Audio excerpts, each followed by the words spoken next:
Hello everyone, welcome to another episode of SugarMD channel. This is a channel designated for diabetics. You don't have diabetes? That's okay, brother. You can watch it too, because one of the most important things is to avoid or prevent diabetes. If you have metabolic syndrome, insulin resistance, that's a perfect channel too. Now, we will talk about intermittent fasting. Intermittent fasting is good for some people, and some people say it doesn't work. Why? We're going to talk about 5 or 6 common mistakes that I know of is preventing you from losing weight or controlling your diabetes, although you are trying to do intermittent fasting. I am Dr. 𝘾𝙊𝙉𝙉𝙀𝘾𝙏. I'm an endocrinologist and a diabetes education specialist, and we will talk about today the common mistakes that is made with intermittent fasting. Alright guys, the most common mistake with intermittent fasting is when I tell people to go intermittent fast. Of course, they do their own research, they look around. If they don't want to ask me, they say, oh yeah, I know what intermittent fasting is, I can do it. I'm like, okay, you want to do it? Go do it. And then they come back and say, no, it doesn't work for me. And when we try to uncover what's going on with these people, I understand that, they sometimes start too soon, too quick, and they want results immediately. Now, that's a number one mistake. So anything in life, anything valuable doesn't come overnight. You have to work for it. And I always say, start slow. If you haven't exercised for a year now and you don't want to go hit the gym full force, you have to take it easy. Now, with intermittent fasting, I would suggest, guys, start with, hey, you can't stay more than 4 hours, try 5 hours. You can't stay more than 5 hours, you start getting shaky, start 6 hours, 8 hours. And of course, adjust your medications. If you're a diabetic, you may be on insulin, you may be on other agents such as sulfonylureas. If your doctor may say, hey, you cannot go without eating because you're on this and this. In that case, you can tell your doctor, hey doc, I want to do this. Can you help me, please? Can you cut my medications? I promise I'll intermittent fast, and this is how am I going to do it. Is that okay? If we do it, how do we work it around? What do we do with the medications, right? So be open with your doctor.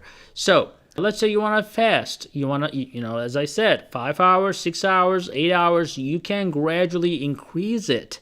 It is a marathon, okay? It is a slow pace, and it is a long journey. And yes, you can put your diabetes into remission within 2 weeks if you just totally stop eating and drinking, but that's not a long-term solution. So you have to find a good pace, and you need to gradually increase your fitness when it comes to being able to fast for a longer time. You will realize, even let's forget about diabetes. There are exercises that teaches you how to hold your breath. Hold your breath for a second. How many seconds? When I say for a second, try for a minute. For most people, holding the breath for a minute is almost impossible, right? But when you train your body, there are people out there, they can hold their breath for 20 minutes, 30 minutes, or even longer without dying. Duh. How do they do that? Because they can train their body. Now, do they do that overnight? No. It takes a while, guys. So you can start with 6 hours for a week, for a couple weeks, a month, whatever it takes. Next day you tried 8 hours or 10 hours. That was too much. That's okay. Back off a little bit. Try it again. Try it again. Next time, fast an hour longer. Fast an hour longer. Soon you are going to find yourself that you are fasting 24 hours or even 48 hours, and you're going to feel still energetic. And you're going to be surprised with yourself how you can fast that long. The only barrier is going to be your people around you. That is the only barrier. If you can stick with your own rule, you can do anything you want. But as I said, you have to make it gradually and slowly. That's going to also give time to people around you to kind of catch up with your pace and understand what's going on instead of giving them a different shock every day. Now, the second mistake is continue to eat high-carb meal. Well, that's kind of my problem sometimes too, because I work out a lot and I fast, and next thing you know, you crave carbs. Now, For people like me who are still athletic, still working out, that may not be a huge problem. But when you have diabetes, it is a problem because your body has no means to get this carbohydrates under control unless, like I said, unless you're very athletic and you're exercising a lot. So when you eat a high carbohydrate meal, unfortunately, your insulin spike, your sugar spikes, and it comes down. It becomes like peaks and troughs, and you keep craving. You want to get this high again. And unfortunately, every time when we eat carbs or sugar, our dopamine receptors are being stimulated. It's the same receptors that actually are stimulated with the street drugs, to be honest with you, and then we become addicted to the sugar. So as a result, even if you're fasting for a long time, it makes the fast difficult, first of all. But the second of all, when you eat carbs, you are creating insulin resistance and you are creating more need for medicine. So your sugar may be great all day long. For example, I have a lot of patients on continuous glucose monitoring systems. I see their blood sugars are very nice from all day long, and it's 6 p.m. and after that their blood sugar is 300, 400 because they fast, but then they break their fast with a very high carbohydrate meal, and that's not going to help your diabetes or weight loss, because in few hours before you go to bed you will be hungry again and you'll look for snacks, and more than likely you're going to be looking for some sweet snacks. So avoid that mistake. Now, the third mistake is the free foods. For example, coffee in the morning, right? We say, oh, coffee is okay, we don't really want to, we don't bother, it's just a coffee, I have to wake up, right? I have to have my coffee. And I tell a lot of times coffee is okay to people, which is all right, right? A black coffee is okay, or a 1 cup of coffee with some creamer is okay. If you have to have 1 stevia, it's okay. But for people who drink cups after cups after cups, those creamers, that fat content and some carbohydrate in those creamers will add up to your calories, and it's not going to necessarily be a real fasting.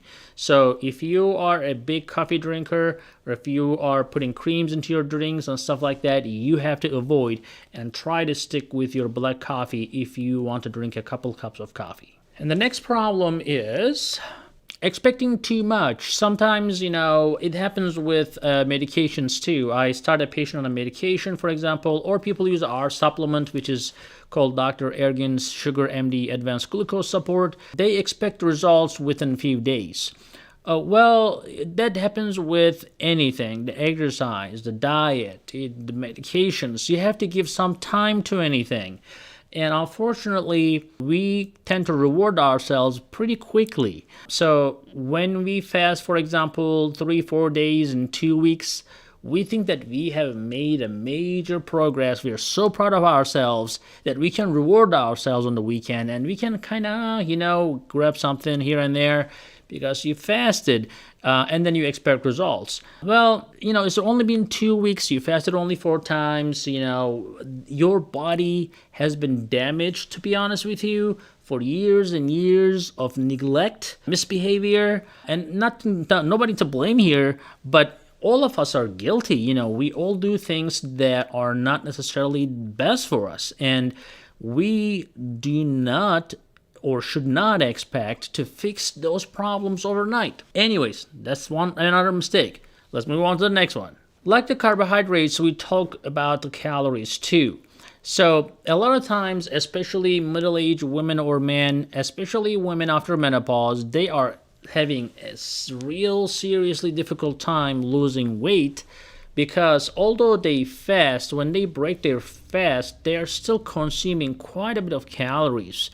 And it's hard to believe that, and you believe or not, and I see this all the time in my patients, they do not necessarily lose weight unless they go really low calorie with intermittent fasting.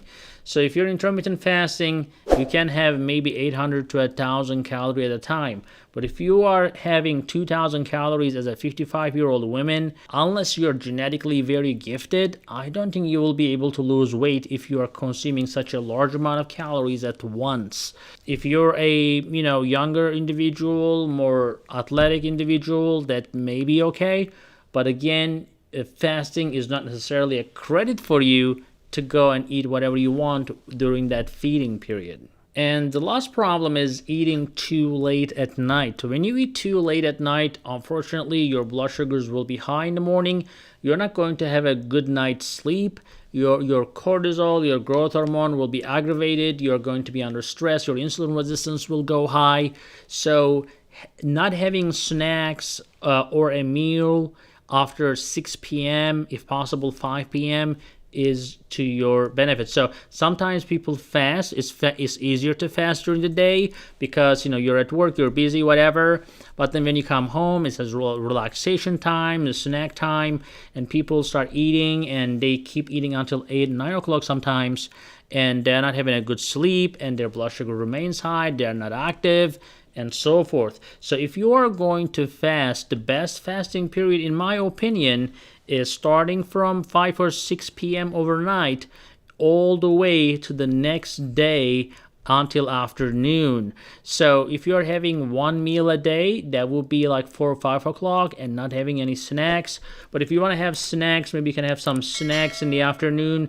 A few snacks will help you avoid having a large meal at 5 o'clock, because seriously, if you didn't eat for 15 hours, and if you don't snack for the next few hours before you hit 18 hours, at 18-hour mark, you are going to be extremely hungry, and you are at risk of eating a lot of calories at once, which may prevent you having a good sleep, which may prevent you from burning the calories off, and so forth. So I hope you guys can understand this. Again, I am trying to help you, do my best, because there are mistakes that happen all the time, and I want you guys to be successful, happy, and healthy. All right, so please give a comment, write a comment, share this video, and give a thumbs up, and we'll see you in the next video.